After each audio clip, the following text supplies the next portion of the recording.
Jemaat terkasih diundang untuk bangkit berdiri dan mari kita masuki hadirat Tuhan. Kita bersama-sama mengangkat pujian dari Kidung Jemaat 293, Puji Yesus.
Kebaktian kita berlangsung dalam nama Bapa, Anak, dan Roh Kudus.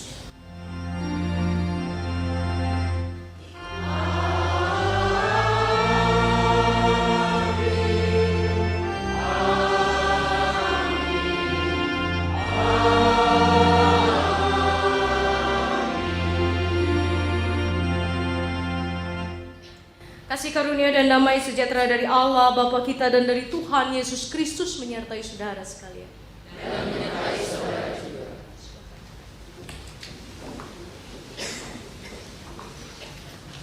Simon Kirene, seorang dari Afrika Utara, kalau sekarang tepatnya negara bagian Libya. Kita hari ini akan belajar tentang dia. Apa sebetulnya dampak dia bagi jemaat mula-mula, dan apa makna kehadiran dia ketika Yesus memikul salib, dan akhirnya dia yang juga ikut memikul salib hingga ke Golgota. Namanya cuma satu kali disebut di dalam Injil, tapi dia ada di dalam 3 Injil. Jadi mari Bapak Ibu sekalian, sebelum kita belajar bersama-sama tentang seorang tokoh bernama Simon Kirene, kita kembali mengangkat pujian dari Kidung Jemaat 300 bait pertama sampai kelima.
Seperti pujian yang kami angkat bersama.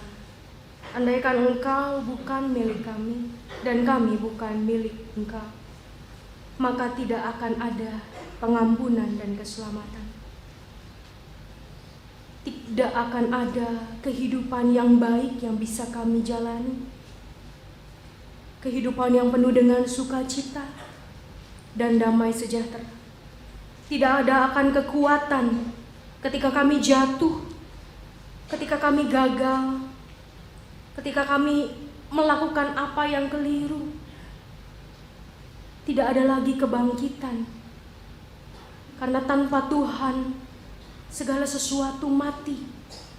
Tanpa Tuhan segala sesuatu tak bernyawa.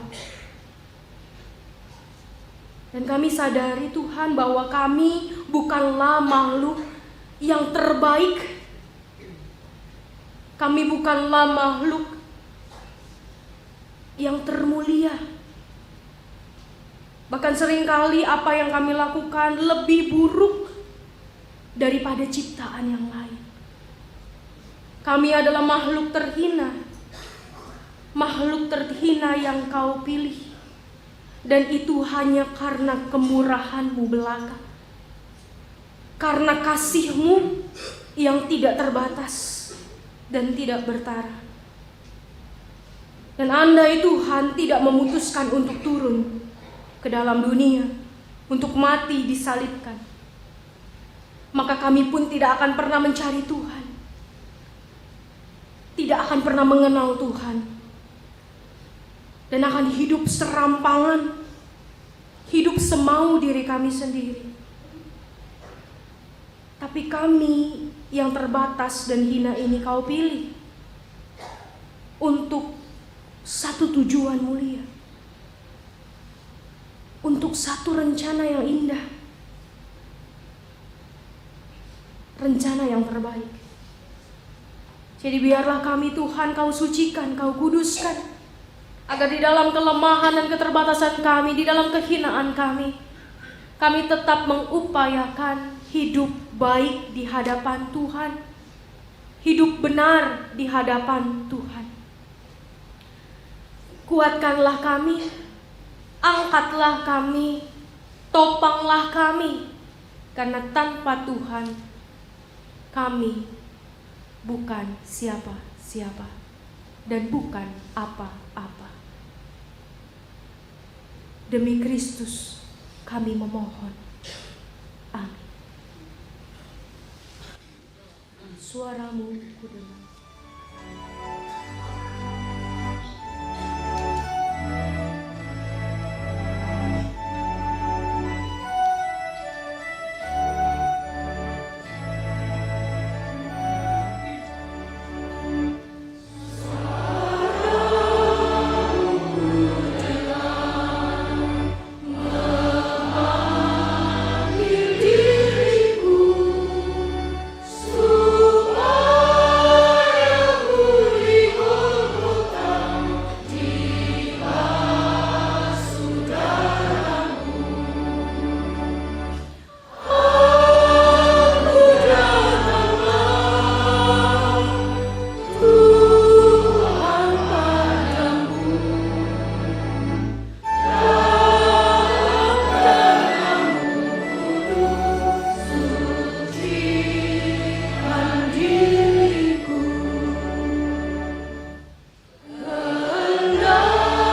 bersama-sama kita akan mendengarkan berita anugerah yang terambil dari surat Paulus kepada jemaat Korintus melalui 1 Korintus 1 ayatnya yang ke-27 sampai 28.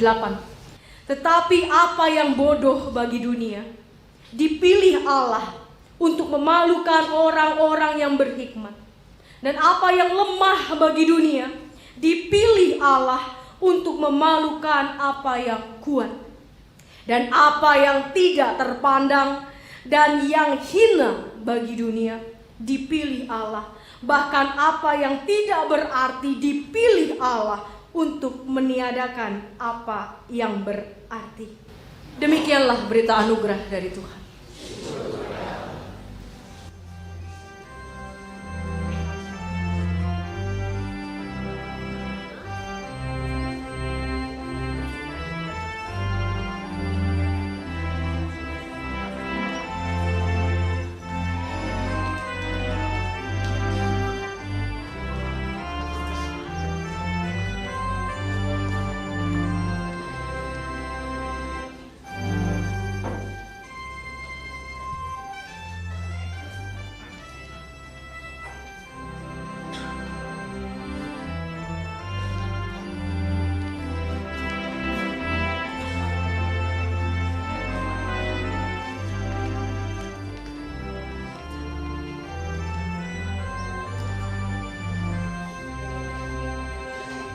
Yerusalem Yesus datang.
Joyful akan memuji Tuhan.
berdoa.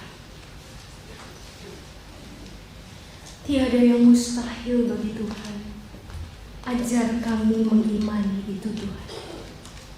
Karena seringkali kami terbatas dengan cara pandang kami yang sempit. Kami tidak mampu melihat bagaimana cara Tuhan bekerja. Kami tidak mampu mengira bagaimana cara Tuhan menjamah. Tapi kami mau percaya. Dan setiap hari kami mau menambah kepercayaan kami bahwa memang sungguh tidak ada yang mustahil buatmu. Kau bisa melemahkan orang-orang yang kuat. Dan kau bisa menguatkan orang-orang yang lemah. Dan biarlah Tuhan kami anak-anak-Mu yang lemah ini, kami yakin bahwa kami bisa kuat. Tolonglah kami. Dan kami bisa kuat karena ada firman Tuhan. Kami bisa kuat karena kami selalu belajar mendengar suara Tuhan. Jadi biarlah pada hari ini kami sungguh mendengar suara Tuhan, bergaung dalam hati dan pikiran kami, menolong kami untuk menjadi anak-anak Tuhan yang pantang menyerah di dalam pelayanan kami, di dalam kehidupan kami. Agar kami juga sungguh menjadi kesaksian bagi orang-orang di sekeliling kami, lewat kehidupan kami, lewat pergaulan kami, dan lewat pelayanan kami. Tolonglah kami Tuhan, dan biarlah Roh Kudus-Mu yang menopang kami. Demi Kristus kami berdoa. Amin. Kita akan bersama-sama membaca bagian firman Tuhan dari Injil Lukas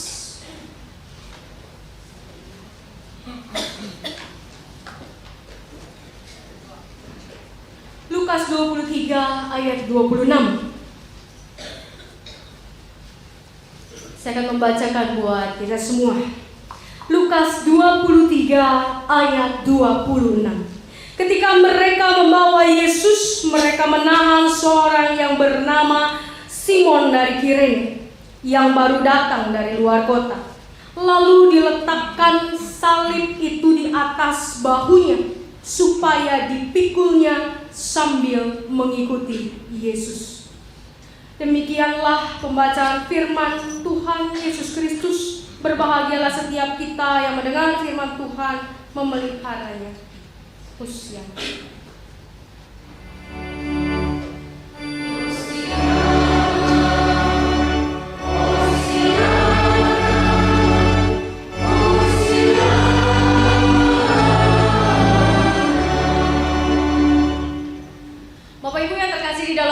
Tadi kita membaca satu bagian Alkitab, satu ayat saja. Nanti kita akan melihat paralelnya di dua Injil yang lain. Karena ternyata nama Simon dari Kirene ini tidak hanya ada di Injil Lukas. Dan kita melihat, akan belajar beberapa fakta tentang beliau dan bagaimana dia punya pengaruh yang luar biasa. Bapak Ibu sekalian, untuk memberi gambaran umum tentang seorang bernama Simon Kirene, kalau kita melihat gambar di depan, kelihatannya Simon Kirene ini orang apa? Di sini hitam putihnya nggak kelihatan, soalnya gambarnya hitam putih ya Bapak Ibu ya. Tapi kelihatannya kalau di sini lebih ke orang Eropa begitu ya. Tapi nggak tahu juga deh, soalnya mukanya juga tidak nampak begitu. Tapi Bapak Ibu sekalian, tahukah dari mana dia berasal? Kalau tadi di kata pembukaan saya sempat menyebut satu daerah, yaitu di Afrika Utara yang pada saat ini dikenal sebagai Libya. Dari situlah dia berasal. Jadi Afrika itu ternyata, kalau benua Afrika itu nempel dekat Mesir gitu ya, ke arah Antioquia, Yunani atasnya begitu. Jadi dia ada seperti penghubung kecil dengan benua Asia, Afrika dan Asia. Dan dia berasal dari Afrika Utara. Ngapain dia datang ke Yerusalem? Jadi pada saat itu banyak orang-orang Yahudi ternyata sudah berpencar dan sudah mengalami kawin-mawin dengan orang-orang di sekelilingnya, baik itu di Antioquia, baik itu kemudian di arah Yunani, ataupun di arah Asia bagian bawah, ataupun ke Afrika. Jadi banyak orang yang menikah, orang Yahudi menikah dengan orang Afrika. Jadi kita membayangkan andai kata orang Yahudi begitu ya, yang mungkin kulitnya lebih putih, mungkin juga ada sawo mata, menikah dengan orang Afrika, maka kulitnya akan hitam ya. Dan menurut pengalaman saya ketika saya ke Afrika tahun lalu, hitamnya tuh hitam begitu ya. Bukan sawo matang Bapak Ibu, tapi hitam. Jadi saya membayangkan bahwa Simon dari Kirene adalah orang yang betul-betul berkulit hitam, berambut keriting. Begitu kalau keriting, kalau di sini kan keriting sampai kering banget gitu ya, ditarik tuh bisa panjang gitu. Begitu dilepas keper Bapak Ibu. Tapi itulah yang saya bayangkan tentang beliau. Badannya mungkin tinggi besar, layaknya orang Afrika kebanyakan. Orang Afrika, Simon Kirene adalah seorang Afrika. Apa yang bisa kita pelajari dari beliau? Bapak Ibu yang terkasih di dalam Tuhan, ada banyak hal, ada paling tidak 3 hal yang luar biasa yang kita mau pelajari dari seorang Simon Kirene. Tadi kita membaca dari Lukas 23 ayat 26. Saya akan membacakannya kembali buat Bapak Ibu sekalian. Ketika mereka membawa Yesus, mereka menahan seorang yang bernama Simon dari Kirene yang baru datang dari luar kota, lalu diletakkan salib itu di atas bahunya supaya dipikulnya sambil mengikuti Yesus. Yesus itu orang terkenal gak Bapak Ibu? Terkenal banget ya. Kenapa dia terkenal? Karena memang dia melakukan begitu banyak mukjizat, banyak pekerjaan-pekerjaan yang luar biasa, dan itu sampai ke telinga-telinga orang-orang di sekelilingnya. Jadi kalau dipikir bagaimana banyaknya orang yang mengiringi penyaliban Yesus, itu banyak banget. Karena semua orang pengen tahu kenapa dia disalib. Bukankah dia anak Allah? Bukankah dia yang membuat mukjizat? Dia yang mencelikan mata orang buta, dia membuat orang tuli dapat mendengar, dia mengusir setan, dia membangkitkan orang mati. Tapi kenapa dari sekian banyak orang yang dipilih Simon Kirene? Kita bayangkan sama-sama ya Bapak Ibu sekalian, kita mencoba kembali ke waktu beberapa ribu tahun lalu. Bayangkan ini ada Yesus bersama dengan 3 penjahat. Yesus ditaruh paling akhir begitu ya, berderet. Lalu banyak orang di sekelilingnya, bahkan mungkin sampai ke depan. Bahkan penjaga Romawi itu harus sampai menyingkirkan orang-orang yang mau melihat dari depan. Mereka berjalan berombongan besar itu ke arah Bukit Golgota. Banyak orang yang cari tahu, banyak orang yang melihat ngintip sini, ngintip sana, sampai berdesak-desakan. Karena begitu banyaknya orang yang ingin melihat penyaliban Yesus. Ketika mereka berjalan keluar kota, ada satu orang yang baru datang dari luar kota. Kucluk. Satu orang. Ketimbang begitu banyak orang yang ada di situ, kenapa satu orang ini yang kelihatan? Padahal tentunya ketika misalnya ini berjalan rombongan, ada yang sudah di depan, ada yang mungkin berlari untuk melihat lebih baik begitu ya. Kenapa orang ini yang jalan dari luar kota sendirian, yang sebetulnya seharusnya tidak menjadi pusat perhatian bagi para penjaga Romawi ini, para prajurit Romawi, tapi dia yang dipilih.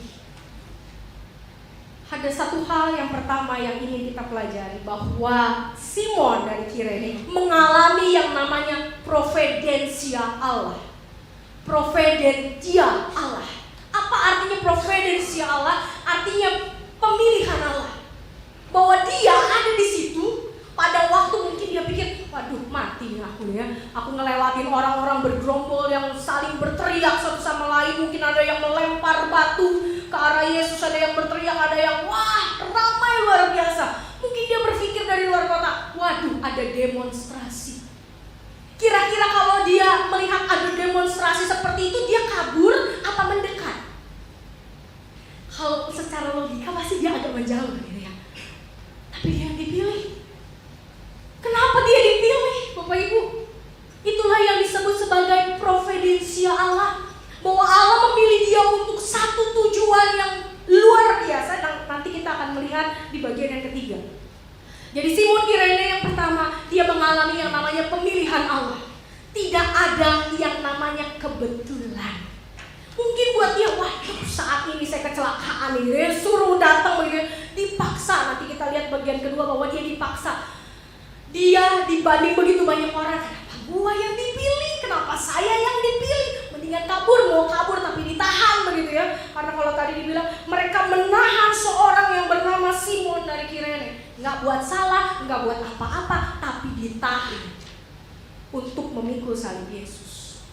Mungkin banyak dari kita berpikir, kebetulan saya ada di dunia ini. Kebetulan saya jadi orang Kristen karena orang tua saya juga orang Kristen. Kebetulan saya ada di GKI Kafling Polri, jadi saya beribadah di GKI Kafling Polri. Kebetulan saya rumahnya dekat banget sama GKI Kafling Polri, jadi kalau jalan ke gereja gampang, jadi saya beribadah di sini.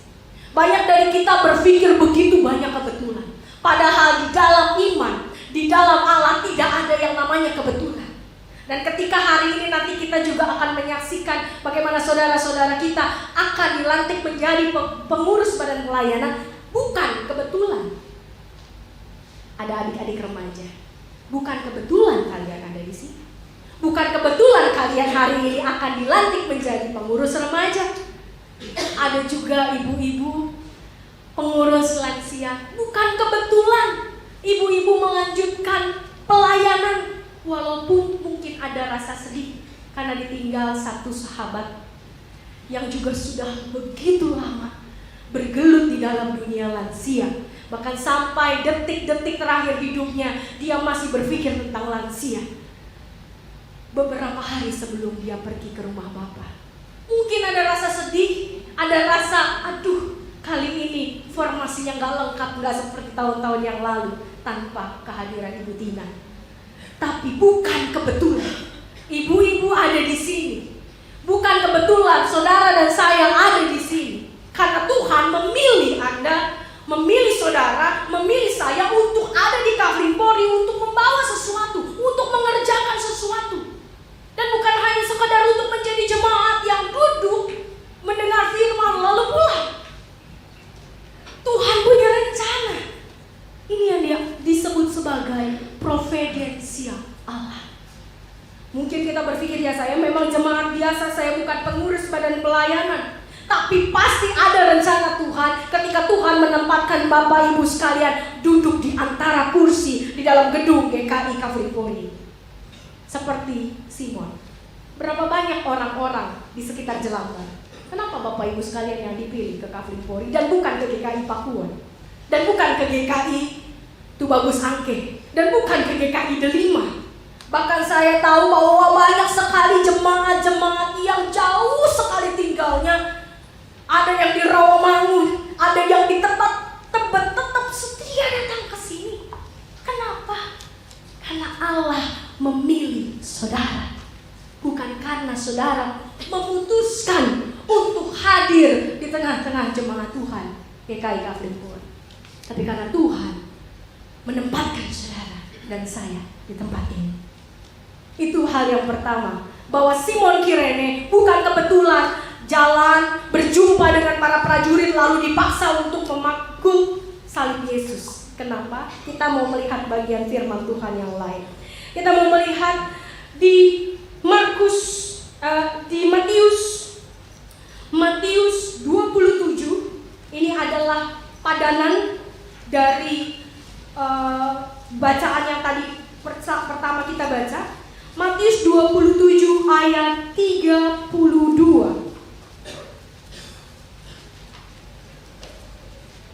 Matius 27 ayat 32. Saya akan membacakan buat saudara-saudara. Ketika mereka berjalan keluar kota, mereka berjumpa dari seorang dari Kirene yang bernama Simon. Orang itu mereka paksa untuk memikul salib Yesus. Namanya dipaksa tuh artinya ada apa Bapak Ibu? Ada tekanan. Tekanan yang tidak ringan, bahkan mungkin tekanan yang sangat besar. Bahkan mungkin diancam, kalau kamu tidak tolong, kalau kamu tidak angkut itu salib, saya pukul kamu. Saya membayangkan yang namanya dipaksa tuh begitu, sehingga akhirnya dia menyerah dan dia mengatakan, oke. Ayo udah, nanti saya angkut sampai atas lalu saya pergi, udah gak ada urusan lagi. Mungkin di dalam benak Simon ada pergumulan demikian. Oke, oke, saya angkat deh. Tapi nanti sampai atas saya akan segera pergi dan saya akan meninggalkan orang-orang ini. Saya tidak kenal, saya tidak tahu siapa mereka. Saya tidak tahu apa yang sedang mereka perkerjakan. Tapi ketika Tuhan membuat dia ada di dalam kondisi itu dan dipaksa, dan seringkali kita merasa dipaksa jadi orang Kristen. Nanti sore ada rekan-rekan yang juga duduk di sini akan mengambil iman percaya, gitu ya, akan mengucapkan janji iman percaya, juga ada yang akan dibaptis nanti sore. Mungkin kita merasa terpaksa kalau ditanya pas percakapan, kenapa kamu ikut katekisasi? Mama yang suruh. Itu jawaban yang biasa kita dapatkan, Bapak Ibu sekalian. Disuruh mama karena umurnya udah lebih dari 15 tahun. Atau pertanyaan lain, kenapa kamu akhirnya memutuskan untuk katekisasi? Karena teman-teman seangkatan saya semua udah katekisasi, malu saya paling tua. Bapak Ibu yang terkasih, kadang-kadang kita merasa dipaksa. Begitu juga Simon dipaksa. Tapi apa yang dia alami ketika Simon dipaksa, apa yang dia alami? Bapak Ibu sekalian, kita kalau mengenang bagaimana Yesus mati, bagaimana Yesus tersiksa, kita tahu bahwa Yesus itu membawa palang yang mendatar, yang horizontal saja. Tubuhnya diikat di palang yang horizontal karena yang vertikal sudah ada di Golgota. Lalu dia berjalan di paling belakang dengan keadaan tubuh yang hancur babak belur karena sehari sebelumnya para prajurit Romawi itu mencambuk dia habis-habisan. Dia jatuh berulang kali, artinya ketika dia jatuh berulang kali dengan tangan yang terikat pada salib itu, maka yang pertama kali bertemu dengan tanah adalah hidung dan jidatnya. Jadi bisa dibayangkan bagaimana rupa Yesus pada saat itu. Makanya kalau kita membaca Yesaya mengatakan bahwa rupanya tidak seperti anak manusia lagi. Tidak seperti anak manusia lagi. Sudah babak belur. Dan saat itu ketika Simon Kirene dipaksa untuk memanggul salib Yesus, Simon melihat wajah yang begitu tersiksa. Karena Yesus badannya itu ditempelkan di balok kayu, Simon juga pasti akan melihat betapa banyak darah yang menempel di kayu yang harus dia pikul. Dan kemungkinan besar darah dari kayu itu menempel pada tubuhnya, menempel pada bajunya. Dan ketika ia mendekati Yesus, ada darah juga yang menempel kemudian pada tubuh Simon Kirene. Karena mungkin dia digapai oleh Yesus. Dan Yesus yang sudah babak belur, Bapak Ibu sekalian, ini Yesus terlalu tampan. Dan buat saya ini penghinaan sedikit begitu ya. Menurut saya, waduh, ini penghinaan. Masa Tuhan Yesus masih ganteng begitu? Padahal enggak. Dia sudah tidak pakai baju, Bapak Ibu sekalian. Ketika dia membawa salib itu, dan salib itu juga tidak seperti ini lukisan. Dia hanya menggunakan cawat, celana dalam, untuk memangku salib itu ke Golgota.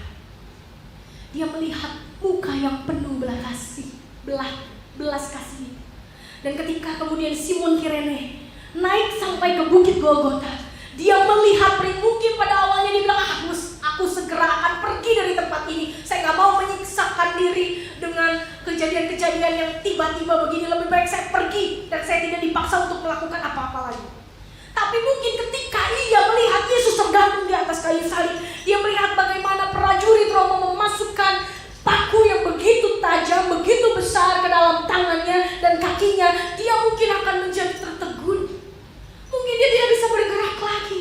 Mungkin dia akan beku saja di situ dan melihat. Dan mungkin dia juga akan meneteskan air mata ketika Yesus di atas kayu salib mengatakan, Eloi, Eloi, lama sabachthani.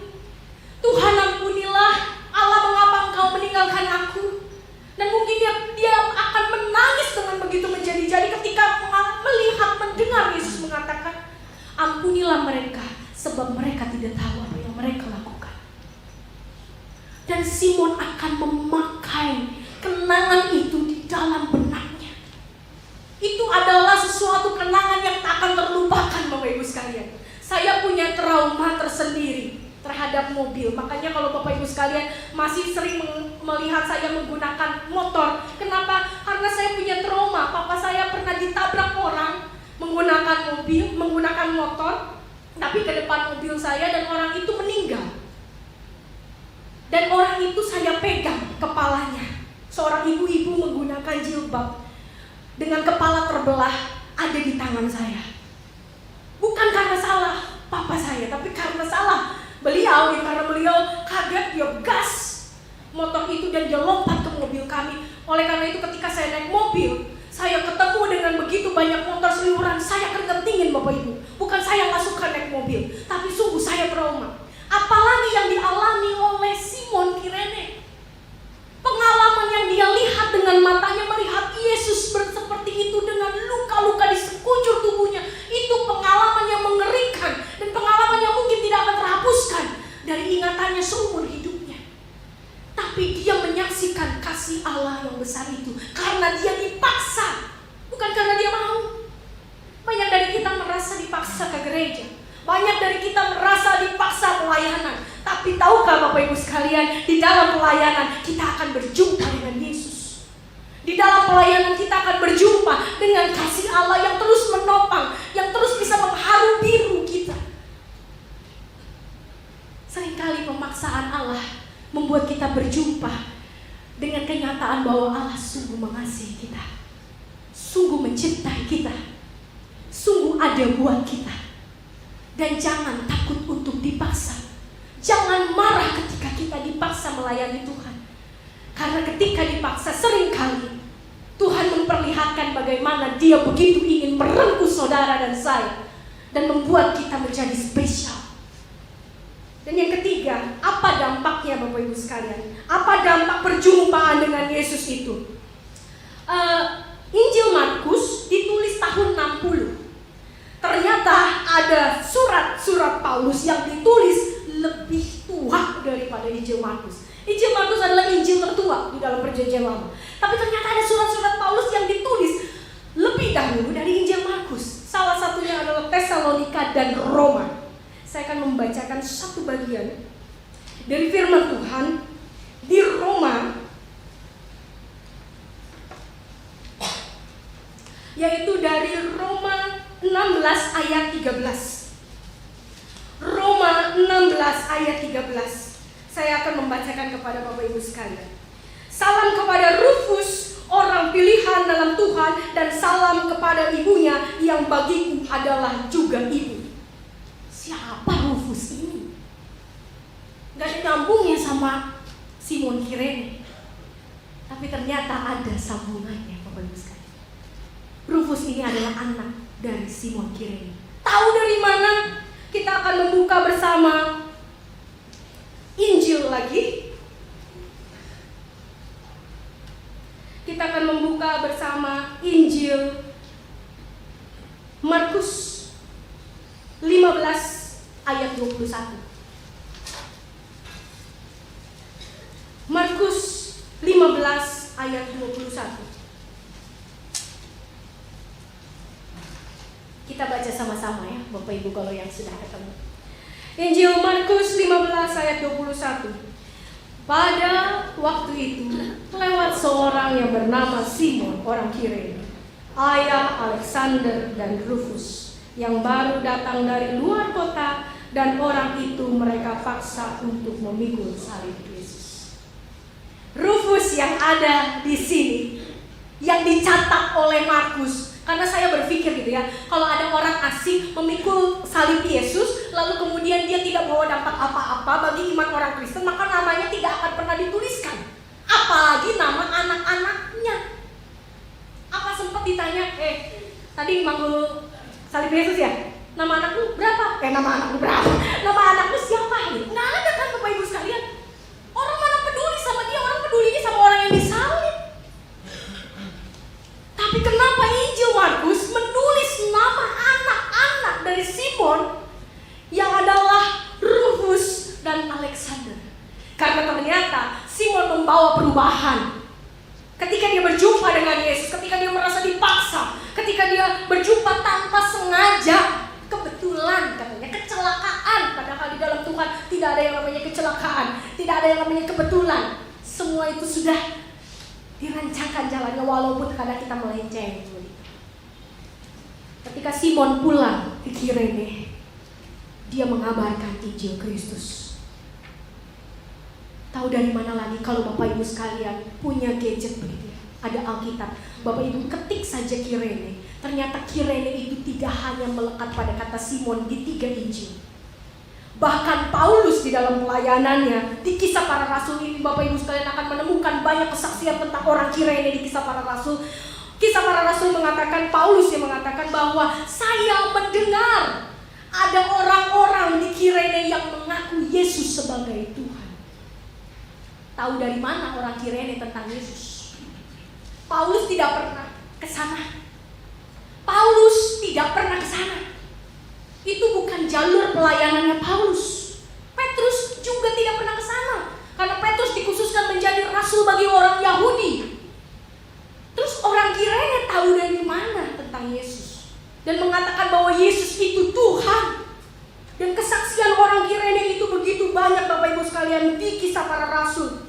Saya akan membacakan salah satunya. Kisah Para Rasul 6 ayat 9. Tetapi tampillah beberapa orang dari jemaat Yahudi yang disebut jemaat orang Liberty. Anggota-anggota jemaat itu adalah orang-orang dari Kirene dan dari Alexandria, bersama dengan beberapa orang Yahudi dari Kilika dan Asia. Orang-orang itu bersoal jawab dengan Stefanus, gitu ya.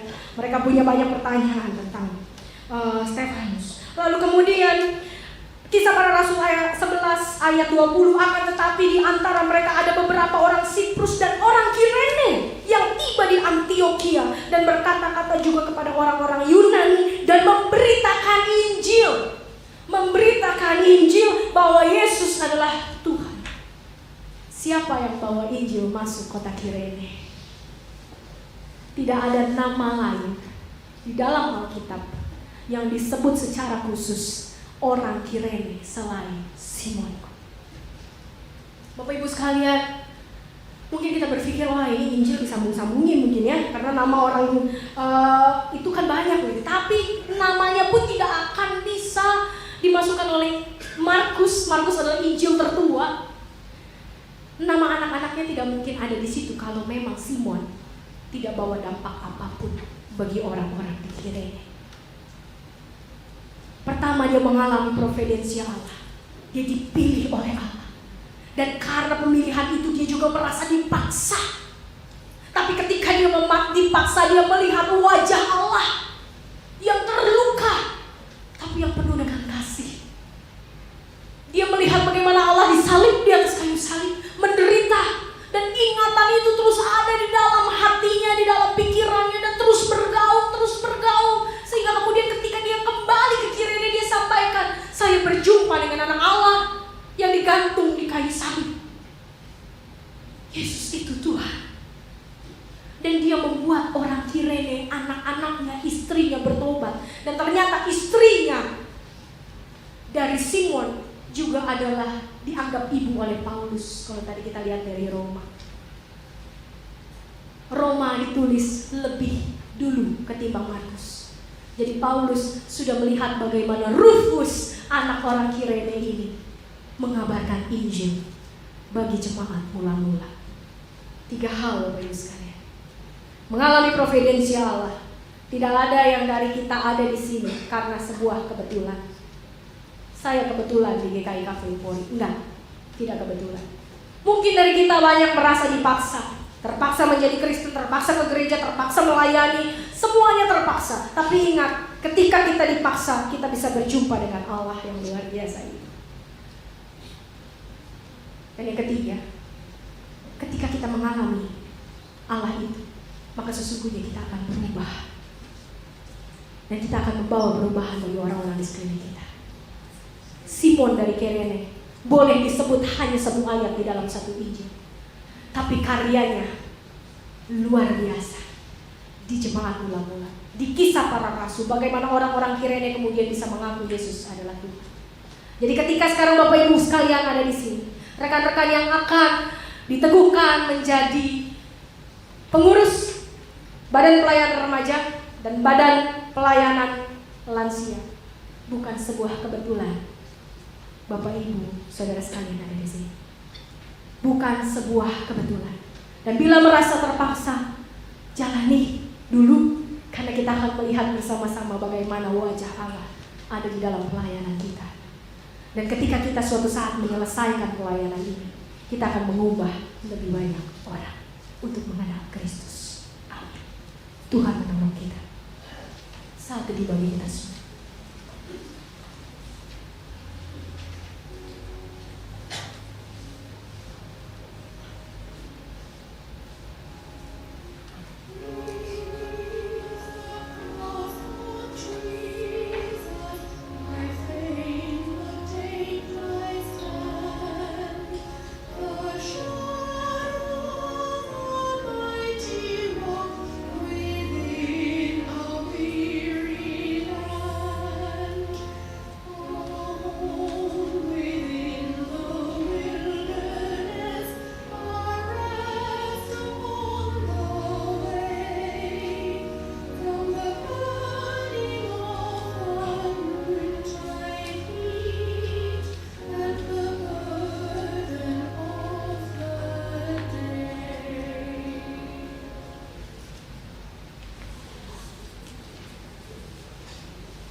Kita bersama dengan umat Allah di masa lalu, masa kini, dan masa depan, mengingat pengakuan pada baptisan kita menurut pengakuan iman Rasul.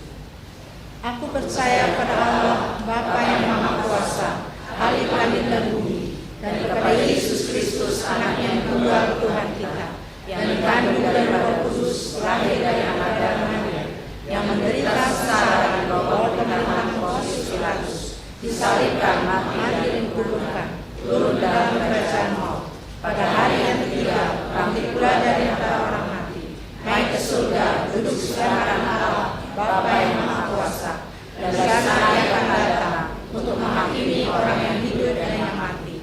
Aku percaya pada Roh Kudus, gereja yang kudus dan am, persekutuan Roh Kudus, pengampunan dosa, kebangkitan orang mati, dan hidup yang kekal.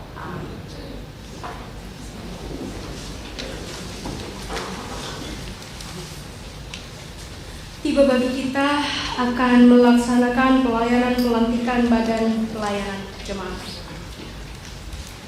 Sebagai gereja Yesus Kristus, kita dipanggil untuk berperan serta dalam mengerjakan misi Allah, yaitu karya Allah yang membebaskan dunia dan manusia dari dosa dan membawa dunia serta manusia kepada kehidupan baru yang sesungguhnya, dalam relasi yang benar dengan dirinya, dengan sesama, dan dengan seluruh ciptaan. Dalam rangka berperan serta mengerjakan misi Allah itu, gereja melaksanakan misinya, yaitu mengusahakan damai sejahtera, yaitu shalom yang berisikan keadilan, perdamaian, dan keutuhan ciptaan. Misi gereja ini dilaksanakan di tengah-tengah situasi yang senantiasa berubah dan berkembang. Karena itu, agar dapat dilaksanakan misi dengan baik, gereja dalam keseluruhan dan keutuhannya dipanggil untuk terus-menerus melakukan pembangunan jemaat, yaitu pembangunan spiritual dalam pengertian yang seluas-luasnya. Pada hakikatnya Allah lah pelaku utama dalam pembangunan gereja. Namun demikian, Allah berkenan memilih dan memakai umatnya menjadi rekan sekerjanya sebagai pelaku dalam pembangunan gereja dengan semua talenta yang Allah percayakan kepadanya. Dengan demikian, panggilan untuk melayani sesungguhnya adalah anugerah, tetapi sekaligus juga tanggung jawab. Sehubungan dengan itulah, beberapa saudara di antara kita pada hari ini akan dilantik sebagai badan pelayanan jemaat dari GKP Kapling Polri untuk masa pelayanan tahun 2014 sampai 2016. Kita berdoa. Kami bersyukur karena Engkau setia bekerja dalam hidup kami, memampukan kami menanggapi panggilan-Mu untuk mengambil bagian dalam pekerjaan-Mu di dalam dunia ini. Kami bersyukur karena Engkau telah memanggil saudara-saudara kami ini ke dalam pelayanan di bidang-bidang khusus di jemaat ini. Teguhkanlah saudara-saudara ini dalam kebenaran-Mu, Pimpinlah mereka dengan Roh Kudus, serta mampukanlah mereka melaksanakan pelayanan mereka dengan kuasa. Jadikanlah pelayanan mereka sebagai pelayanan yang berbuah bagi kemuliaan. Amin. Pertama-tama perkenankanlah saya membacakan nama-nama dari saudara-saudara yang akan dilantik sebagai berikut. Badan Pelayanan Lansia, Ketua Widya Handoyo, Sekretaris Erna Mulia, Bendahara Esther Perdana, Bidang Persekutuan Liao Giok Nyo Komaria, Bidang Pembangunan Jemaat Inawati Martanto, Yohana A. Kuncoro, Evi Oktaviani, Bidang Sarana Penunjang Maria Josephine, T. King Hong, Yuni Melia Wati.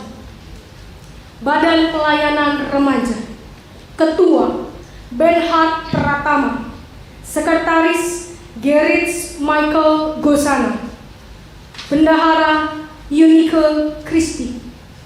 Bidang Persekutuan Esterlita Luciana Marpau, Sanovil L.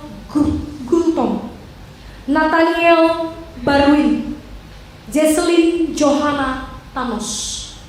Bidang Pembangunan Jemaat Irene Felicia, Priscilia Stefani, Boni Amadea Korompis. Bidang Sarana Penunjang Febe Marcella dan Nicholas Ganti. Saya mengundang saudara-saudara, ibu-ibu terkasih untuk bangkit berdiri.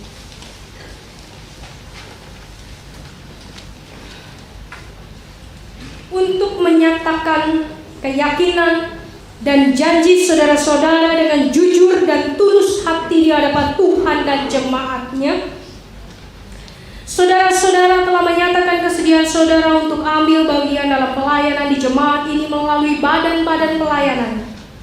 Percayakah saudara-saudara bahwa sesungguhnya Allah sendiri melalui jemaatnya di sini yang telah memanggil saudara-saudara ke dalam pelayanan, badan pelayanan lansia dan badan pelayanan remaja?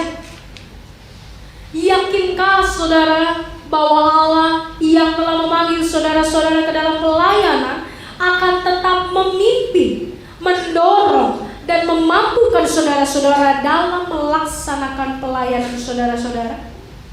Karena itu berjanjilah saudara untuk melakukan pelayanan saudara-saudara itu dengan segenap kemampuan, kesetiaan, dan sukacita. Apakah jawab saudara-saudara?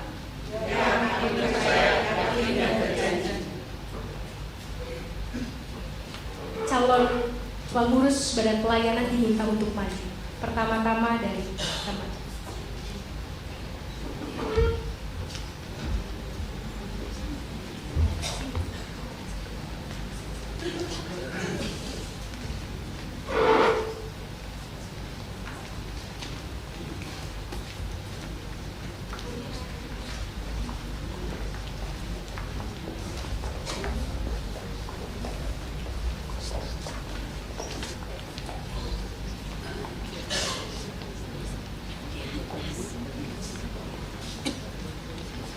Bapak Ibu yang terkasih di dalam Tuhan, setelah berkat disampaikan, saya mengundang kita semua untuk menyanyikan doksologi Pujilah Kali Semesta.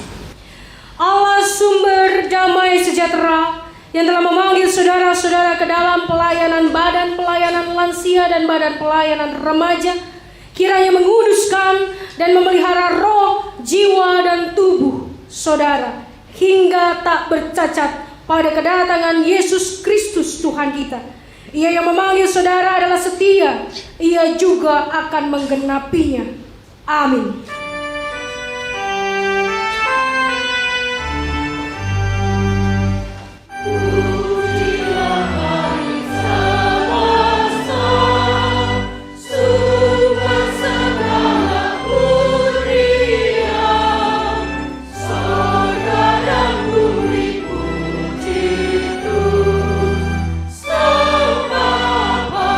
Putra Roh Kudus.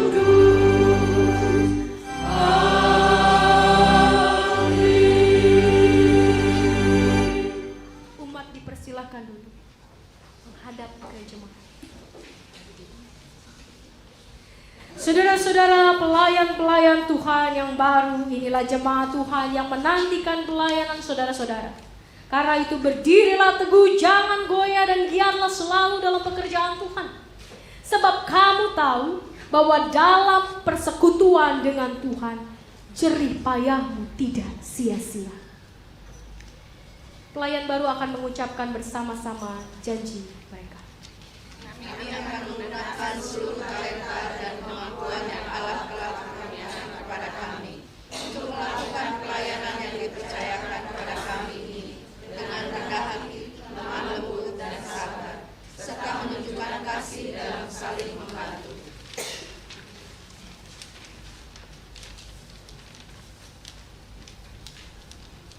Saudara-saudara, inilah pelayan-pelayan Tuhan yang baru. Sambutlah, dukunglah, dan bekerjalah bersama mereka dalam membangun jemaat Tuhan.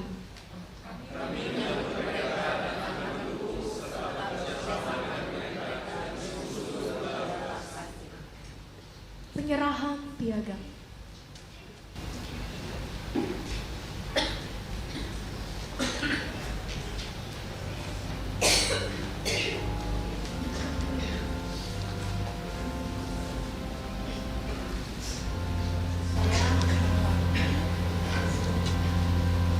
Mewakili jemaat dan majelis jemaat akan membacakan piagam dari Badan Pelayanan Remaja dan Badan Pelayanan Lansia.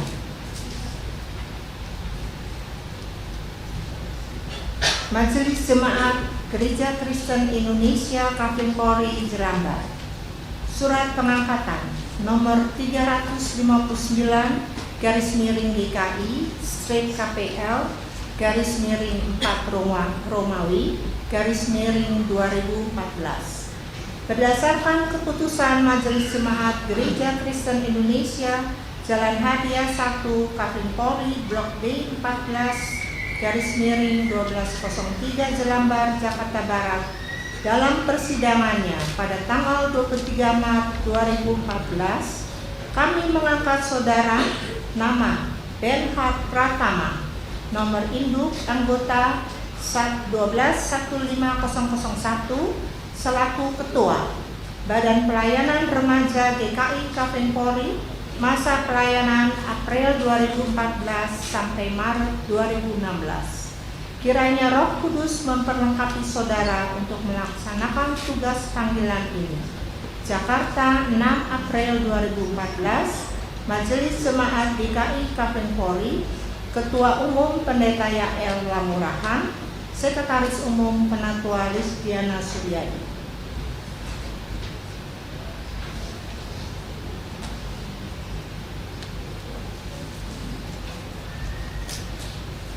Selanjutnya Badan Pelayanan Lansia. Majelis Jemaat Gereja Kristen Indonesia Kafling Polri Jelambar. Surat pengangkatan nomor 304/GKI/KPL/4 Romawi /2014. Berdasarkan keputusan Majelis Jemaat Gereja Kristen Indonesia Jalan Hadiah 1 Kafling Polri Blok D 14/1203 Jelambar, Jakarta Barat dalam persidangannya pada tanggal 23 Maret 2014, kami mengangkat saudara nama Widya Handoyo, nomor induk anggota 8526023 selaku Ketua Badan Pelayanan Lansia GKI Kafling Polri, masa pelayanan April 2014 sampai Maret 2016. Kiranya Roh Kudus memperlengkapi saudara untuk melaksanakan tugas panggilan ini. Jakarta, 6 April 2014, Majelis Jemaat GKI Kafling Polri, Ketua Umum Pendeta Yael Lamurahan, Sekretaris Umum Penatua Lisdiana Suryadi.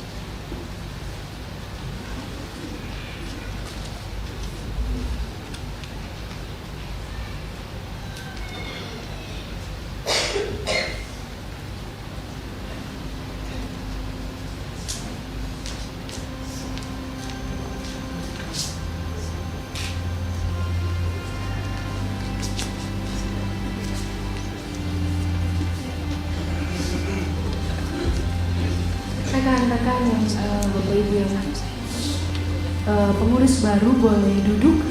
Silakan untuk duduk.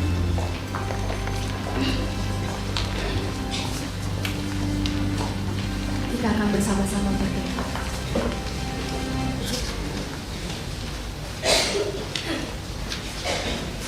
Mari kita berdoa. Tuhan Allah kami yang baik, kami mengucap syukur kalau pada kami ada pemilihan Allah. Kami ada di tengah rumah-Mu bukan karena sekedar keinginan kami, karena situasi, kondisi, karena keadaan rumah kami yang berdekatan dengan gereja ini, tapi karena Engkau telah memilih kami satu persatu untuk ada di tengah-tengah jemaat GKI Kaflipor. Seperti seorang Simon Kirene yang bukan siapa-siapa dan yang sedang tidak melakukan apa-apa, tapi dia dipaksa untuk berjumpa dengan Allah dalam satu kondisi yang membuat dia berjumpa dengan Allah yang begitu mengasihi dia. Dan biarlah setiap kami juga yang bukan karena kebetulan hadir di tengah-tengah pelayanan umat Tuhan di tempat ini, biarlah kami juga dapat mengalami seperti apa yang dialami oleh Simon Kirene.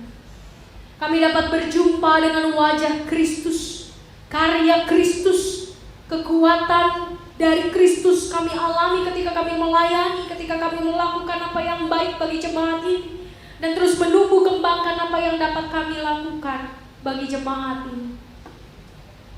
Disitulah kami berjumpa dengan Tuhan.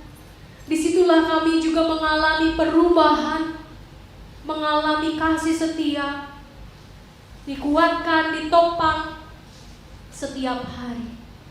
Dan biarlah Tuhan keberadaan kami di GKI Kaflipor sungguh-sungguh membawa dampak bagi setiap anggota jemaat, simpatisan yang hadir bersama dengan kami untuk bersekutu, beribadah, dan hidup di dalam keluarga besar gereja ini.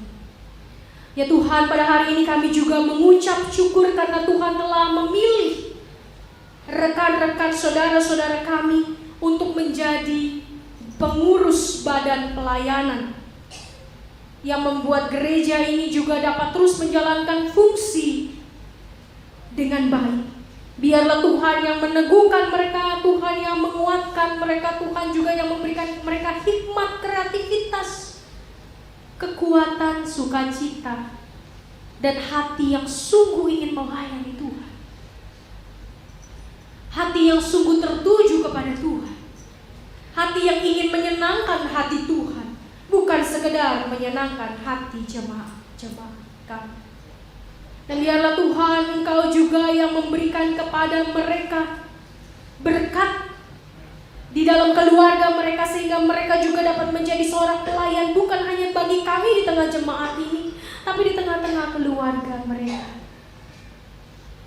Kuatkanlah mereka, lengkapilah mereka. Kami juga berdoa untuk setiap jemaat kami yang mengalami pergumulan hidup dalam keluarga, pekerjaan, mencari pasangan hidup, dan banyak pergumulan kami sebagai manusia. Mampukanlah kami untuk menghadapi pergumulan tersebut bersama dengan Tuhan. Mengikut Tuhan, memikul salib walau terasa berat, tapi salib itulah yang menyelamatkan kami. Salib itulah yang akan menopang kami. Salib itulah yang memberikan kami pengharapan. Dan biarlah Tuhan kami menjadi anak-anak Tuhan yang sungguh setia mengikut Tuhan. Dan Simon Kirene, ketika ia memikul salib berada di belakang Tuhan, dia memberikan gambaran yang sungguh nyata tentang menjadi pengikut Kristus. Bagaimana Simon Kirene memikul salibnya, mengosongkan dirinya, rela untuk dipaksa Tuhan dan mengikut Yesus. Hingga tiba ia melihat keagungan Tuhan di Bukit Golgota.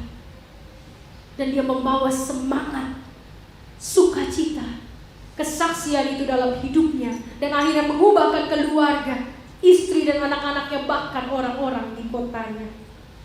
kami mau seperti dia. Kami mau meneladani seorang Simon Kirene, orang yang mungkin terlupakan. Tapi bagaimana Injil bisa tersebar di daerah Afrika Utara?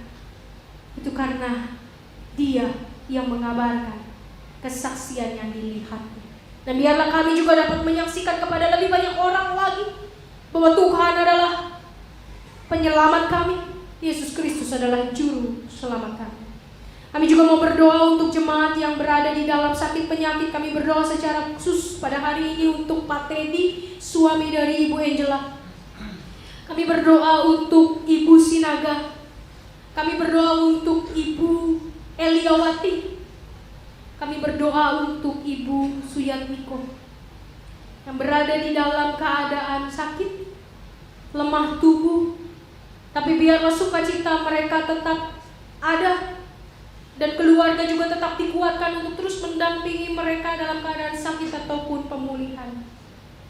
Kami juga mau berdoa untuk panitia PH2BG yang sedang mempersiapkan kegiatan dan acara Paskah.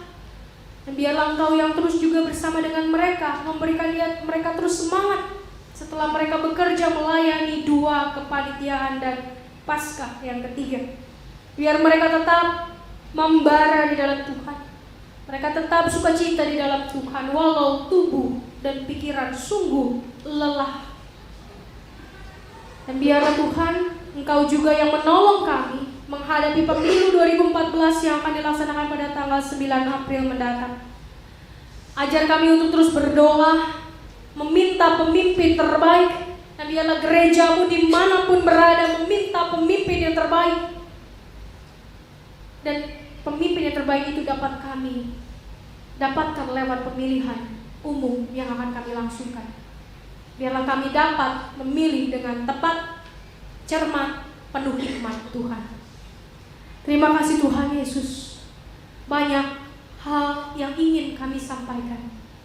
Banyak pergumulan yang ingin kami ceritakan. Banyak hal yang kami sungguh membutuhkan Tuhan untuk dapat menyelesaikannya.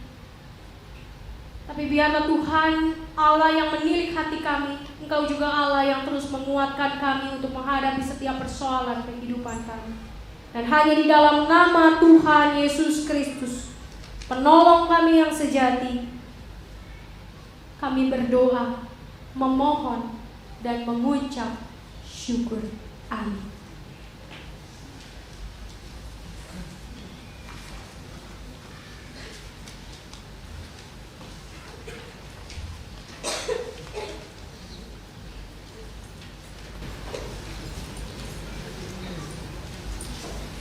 Sekalian, tiba saatnya bagi kita untuk mempersiapkan persembahan kita bagi gereja Tuhan. Sebelumnya kita akan alaskan persembahan kita dari nas persembahan yang akan saya bacakan.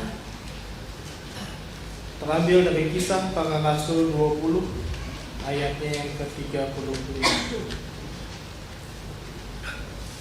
Dalam segala sesuatu telah kuberikan contoh kepada kamu, bahwa dengan bekerja demikian kita harus membantu orang-orang yang lemah dan harus mengingat perkataan Tuhan Yesus, sebab Ia sendiri telah mengatakan, adalah lebih berbahagia memberi daripada menerima.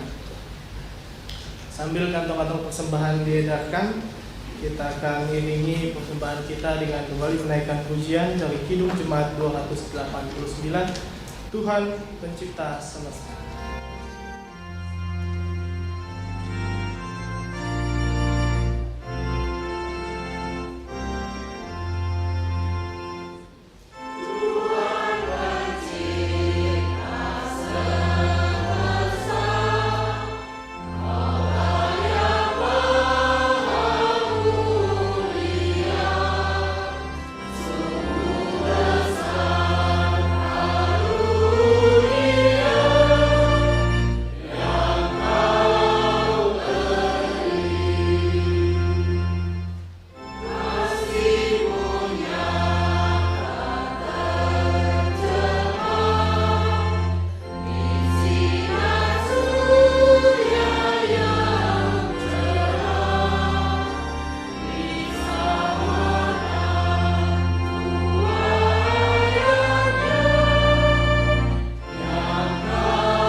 Kita ulangi baitnya yang pertama.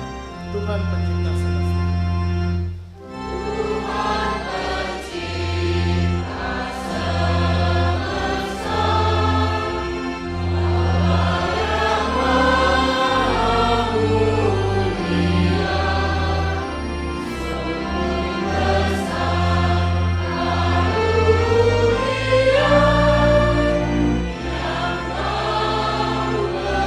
Jemaat sekalian duduk untuk bangkit berdiri.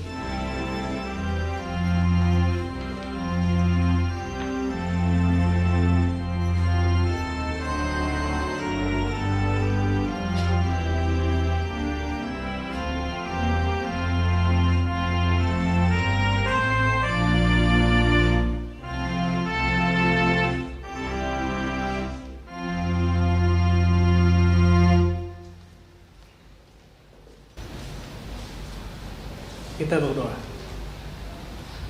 Tuhan pencipta semesta, Tuhan yang maha mulia, terima kasih Tuhan, kami mengangkat syukur kami Tuhan. Pagi hari ini Engkau boleh memilih kami untuk duduk di gereja-Mu Tuhan, terberkati dengan firman yang Kau sampaikan bagi kami pada pagi hari ini. Kami juga mengucap syukur ya Tuhan atas kehidupan kami. Kami bersyukur Engkau selalu menyertai kehidupan kami di setiap aspek, di dalam keluarga hingga dalam pekerjaan kami sehari-hari. Tidak hanya di dalam kehidupan bergereja kami. Kami mengucap syukur Tuhan Engkau selalu menjadi Tuhan yang selalu ada bagi kami. Tuhan, kami mengucap syukur. Pada pagi hari ini kami melihat saudara-saudari kami yang sudah terpanggil dan sudah mau berkomitmen dan menyerahkan waktu kehidupan mereka untuk melayani Engkau Tuhan. Kami berdoa Tuhan bagi mereka agar Engkau selalu memberkati, memberikan kekuatan bagi pelayanan mereka.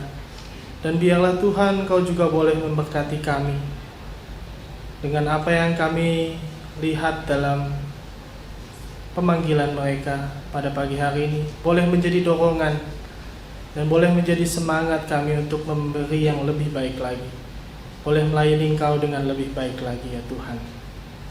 Dan Tuhan, saat ini kami membawa sedikit dari apa yang kami miliki Tuhan. Kami membawa persembahan ini ke hadapan tahta-Mu dengan ucapan syukur kami Tuhan.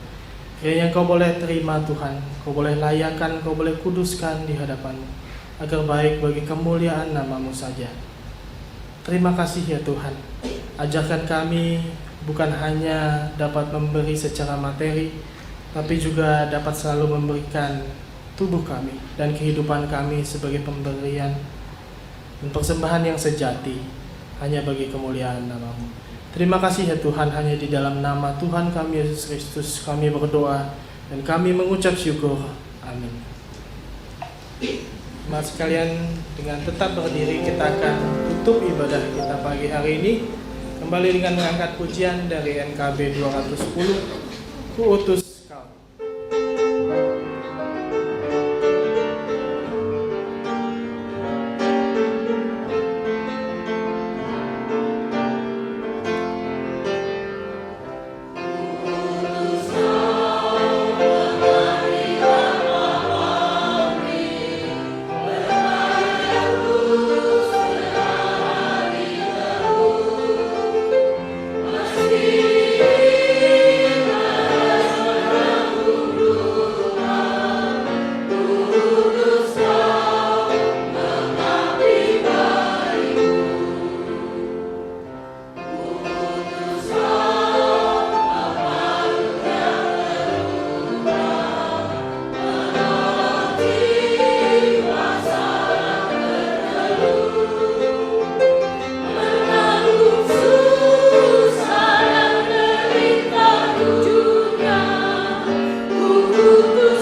siaplah untuk diutus kemanapun dimanapun. Jadilah Simon Kirene masa kini yang membawa perubahan dan menjadi kesaksian, sehingga kehidupan kita sungguh menjadi kehidupan yang memuliakan Tuhan. Arahkanlah hatimu kepada Tuhan. Jadilah saksi Kristus. Terpujilah Tuhan. Pergilah dengan sejahtera dan terimalah berkat Tuhan. Tuhan memberkati engkau dan melindungi engkau. Tuhan menyinari engkau dengan wajah-Nya dan memberi engkau kasih karunia. Tuhan menghadapkan wajah-Nya kepadamu dan memberi engkau damai sejahtera. Amin.